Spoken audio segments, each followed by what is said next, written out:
Shalom, Jemaat GSKI Betani di Surabaya. Puji Tuhan, hari ini kita berjumpa lagi dalam program Masih Ada Tuhan. Hari ini saya akan menyampaikan firman Tuhan yang saya beri judul Apa yang dapat kita lakukan melalui doa. Di dalam firman Tuhan hari ini, saya bagi menjadi 5 bagian.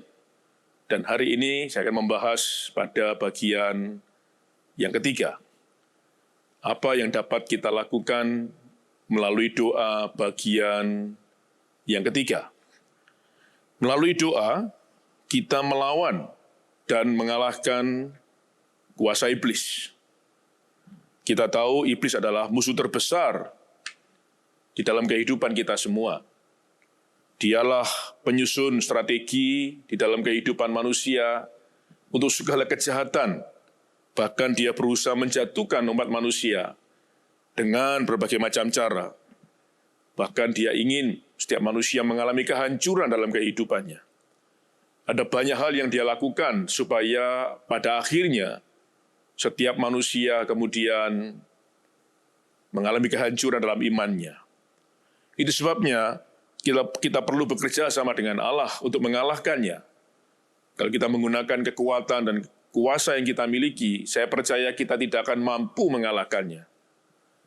Tapi saya percaya bila setiap kita bekerja sama dengan Allah, melalui doa-doa kita juga, setiap kita pasti bisa mengalahkannya.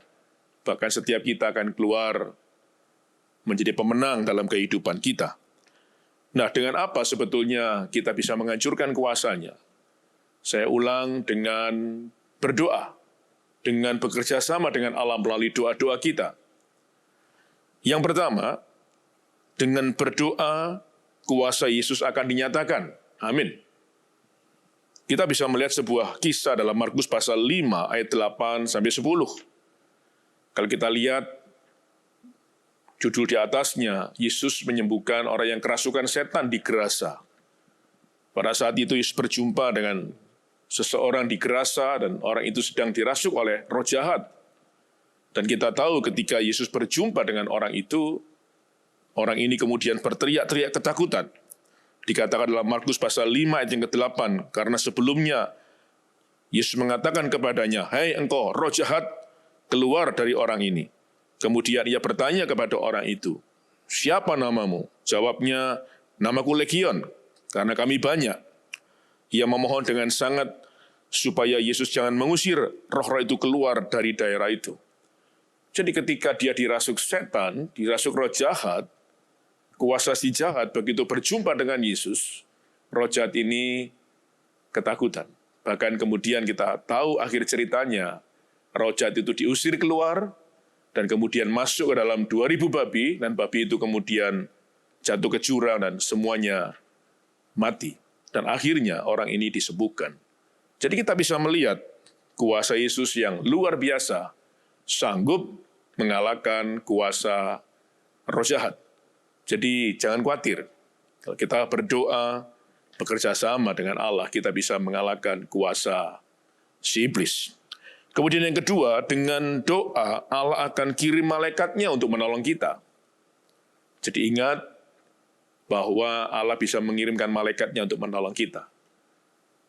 Contoh Daniel, pasal 6 ayat 23. Kita bisa melihat cerita Daniel dimasukkan kandang singa, kemudian Daniel berdoa, dan akhirnya Allah mengutus malaikatnya untuk mengatupkan mulut-mulut singa itu, sehingga mereka tidak mengapa-ngapakan Daniel, karena ternyata Daniel tidak bersalah di hadapan Allah. Saudara lihat ketika Daniel berdoa minta pertolongan, Allah mengirimkan malaikatnya untuk menutup mulut singa. Ya, kita bisa lihat bahwa kuasa doa itu luar biasa. Bisa membuat Allah mengirimkan malaikatnya untuk menolong. Hari ini saudara boleh berdoa supaya malaikatnya dikirim kepada kita semua untuk menolong kita. Kemudian yang ketiga, doa dapat merobohkan rencana iblis dan kuasanya. Ada satu ayat yang luar biasa, dituliskan dalam 1 Yohanes pasal 3 ayat yang ke-8. Barang siapa yang tetap berbuat dosa berasal dari iblis. Sebab iblis berbuat dosa dari mulanya.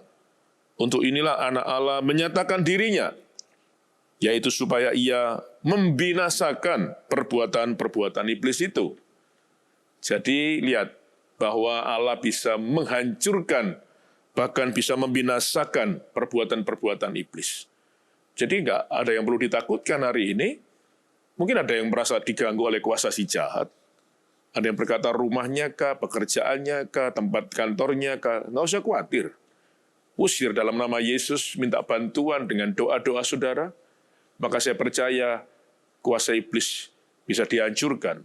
Saya teringat ketika saya membeli sebuah ruko, yang akhirnya saya pakai untuk kos, dan banyak orang mengatakan di daerah itu bahwa ruko ini sebetulnya angker. Ya, banyak yang katanya kelihatan lah, dengar suara dan sebagainya.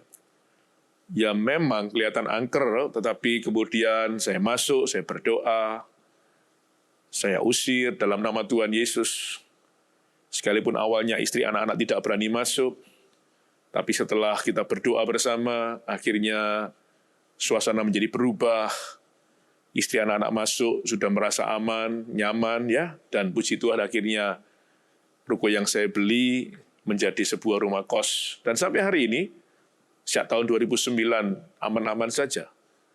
Tidak ada yang mengganggu, tidak ada gangguan juga, karena saya percaya kuasa Allah kita dalam nama Tuhan Yesus lebih besar daripada kuasa si jahat. Tuhan Yesus memberkati kita semua. Amin.